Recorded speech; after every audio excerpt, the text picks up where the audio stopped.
I've been sim racing for 15 years, and here's what I've learned. I have started sim racing at around 2008, 2009, and has been quite an experience, and we have still not reached 100,000 subscribers. Over the years, I've bought and reviewed a lot of stuff, and even so, my sim rig is relatively simple. But first, a word from today's sponsor, Coach Dave Academy. Go check them out, they have been helping the channel a lot. Coach Dave Academy is the premier sim racing resource to help you become the best sim racer you can be. You'll have access to telemetry, setups made by pro esports drivers like Yuri Kazdorp, reference laps, and coaching covering titles like iRacing, Assetto Corsa Competizione, Le Mans Ultimate, and Gran Turismo 7. Join in today, link in the description. But first, we need to talk about something that really needs to be said. Realism is bullshit. Not in sim racing as a concept, but how people obsess over it, especially when it comes to sim rigs. A lot of sim racers, especially newer ones, think that throwing money at high-end gear will somehow make them better or bring them closer to real racing. No matter how many Newton meters you get on your wheelbase, how expensive is your load cell pedals, or how many incredible stuff you have around it, because at the end of the day, you're still racing in your office, in your basement, in your living room, and you're still racing pixels. The best sim racers that I've met, comparatively, they have very simple sim racing rigs.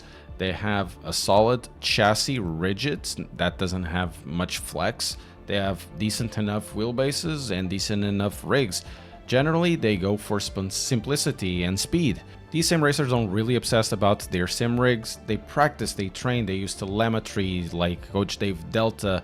They do laps, they try to build their own setups, they try to improve their skill. That's really where the improvement for sim racing comes from, not trying to emulate, a GT3 clutch at 25 degrees Celsius, because nobody really cares. Personally, I've always built my sim rigs to be comfortable, clean, and functional. I try to know where the gear matters and where it's just marketing hype. After all, I do have a little bit of experience of reviewing stuff. And that brings me to my second point, which is build for use and not for ego. Personally, I think when you're building a rig, the question you should be asking is, how am I actually going to use this? And not, how is it going to look on stream and Instagram? Your rig should really work for you, your space, your body, and we're going to talk about that in a minute, your style of racing. It doesn't really need to be a carbon fiber monument to excess. It needs to be stable, comfortable, and easy to hop in after a long day. If it looks good after that, all the best. I've built a few setups over the last 15 years, and one thing that I've learned is that focus in utility actually makes you faster. That means having a rigid frame, pedal set that stays consistent during a 2-hour stint, a wheelbase that doesn't overheat after 20 laps or hurt you because it's set at 100% all the time. Because that stuff makes a difference. Nobody really gotten to the race line first because you have a powder coated monitor mount or something like that. And here's something that is really not often talked about, is that when you have more stuff, you have more stuff to break, you have more stuff to tweak. Personally, I don't want this hobby to become a maintenance job. I just want to sit down, power up, and race, not troubleshoot. Because I think, at least, a good rig disappears when you're racing. You're not thinking about it, you're not distracted by it, it just works. That's what you should be building towards. Something that makes the job easier for you to hop in and hop out of the sim rig and just race. And that leads me to my third point, and I think it's super important and we don't talk about it enough, which is make yourself comfortable. Seriously, I think a good chunk of my viewers are getting older right now, so let's be serious for a second. Come closer. So, how's your sciatica and your back? Are your knees okay? Are they holding up? How's your shoulders and wrists? Everything fine? Let me know in the comments because I really want to know. A while back, so we're talking about in 2022, 3 years ago, I made a video with some professional drivers talking about brake pedals. It's still a solid watch. If you haven't seen it, go see it. The link is below. In that video, we kind of busted the myth that a super stiff, zero travel brake pedal is more realistic. There's way more nuance in a real car than most people realize, and that nuance just doesn't make it through in a sim.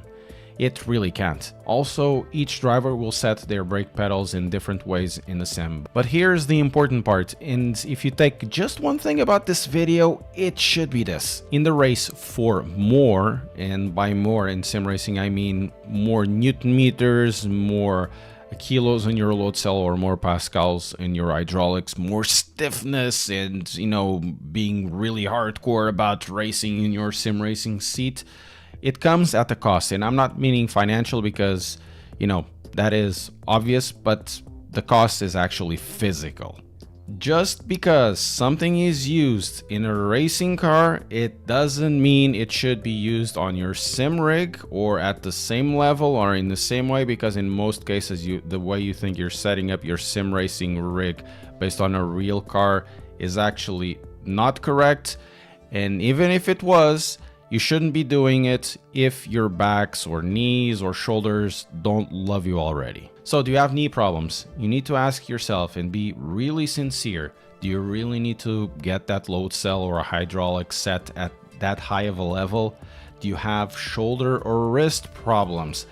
Do you really need to set up your sim rig at 100% on your wheelbase? Being that intense has a cost, and honestly, comfort isn't a weakness. This is how you stay in the game longer. Seriously, nobody wants to get into their 50s and say, my knees are done, but at least I had that load cell super rigid. So if you have back problems, ditch that bucket seat and go for something a little more padded, lower the pressure necessary on your load cell or hydraulic set, lower your force feedback. And definitely ditch the ego around maximum realism and build something that is comfortable and allows you to stay in sim racing for longer. And last point, at the end of the day, there's something you really can't forget, which is have fun. That's really the whole point of sim racing. Drive what you want. Seriously, if you love GT3s, cool, race them, or LMPs or whatever. If you are into old school touring cars, rally stages, open wheels, check GPL laps, or even some more niche mods that somebody made back in 2014, whatever. Sim racing will have something for you. There's no right car, no correct sim, there's just what feels good to you. Don't let the community or the meta or some esports standard push you into something that doesn't click for you. The beauty of sim racing is that you can do whatever you want and you can explore it. And if you're not enjoying something, move around, try something else, new sim, new car, class, different setup, different league, whatever. Don't get stuck grinding something that feels like a chore just because everyone else is doing it. If you're not smiling at some point during a session, then what's the point? And you can also take breaks from sim racing. That is okay.